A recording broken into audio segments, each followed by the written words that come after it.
Before I introduce myself, I have a song that my mom used to sing for me. I also wish to sing it with you. Band, are you ready?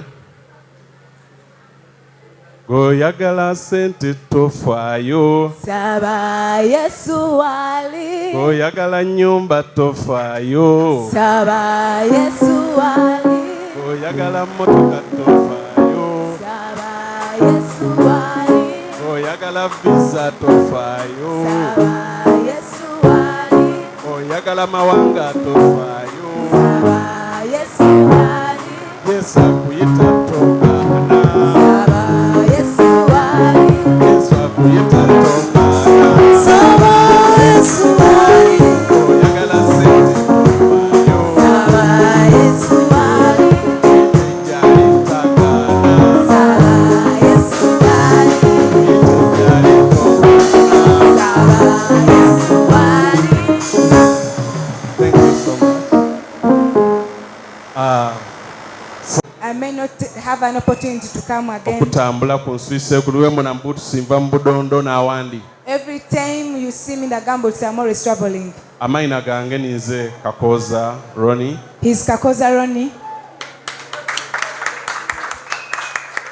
Mpangalira mu Mafubira muno. He's a citizen in Mafubira. Nenda kwebaza omusumba Pastor Peter. I want to thank Pastor Peter Okunondanga mukwano gwo. for choosing me as his friend.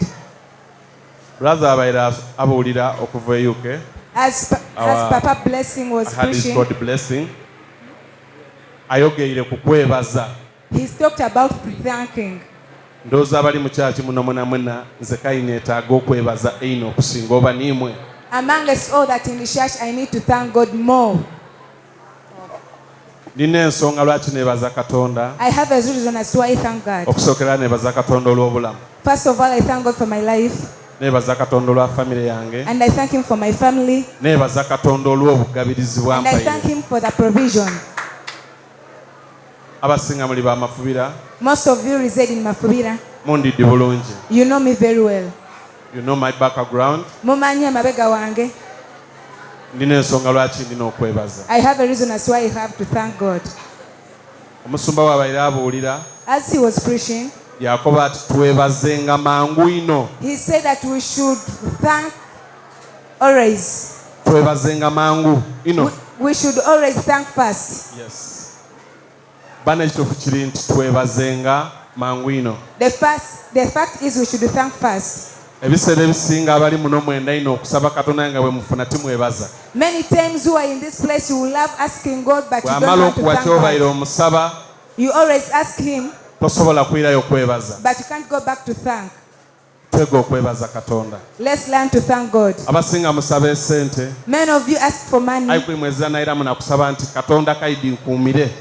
but no one has ever prayed that, Lord, give for me this money. Bwe badikuwa Once you are given the money, tosobola kuidukira nti osobola n'okudisaba kaidi beewo. you can't even remember to pray that it can get over. Omala osaba dibeewo After praying that it is weebaza ni safe, Katonda odikuwa. you also thank God that he has given you. Abantu b'e Mafubira nze mbeebaza. People in Mafubira, I thank you. Mwebale kwira eri Mukama. Thank you for coming back to God. Mwebale kulonda kyaki eno nga ni kyaki eyo. Thank you for choosing Prayer Worship Center as your church. Omusumba mulabe yamaze yakoba. He also said, Odimbaire nti ayimawe nga ndi muwuliriza ino. I was sitting listening to him. Ati mulemere mu kyaki dayimwe timukyusakyusa. Let's stay in My our church. churches. Let's not move from one church to another.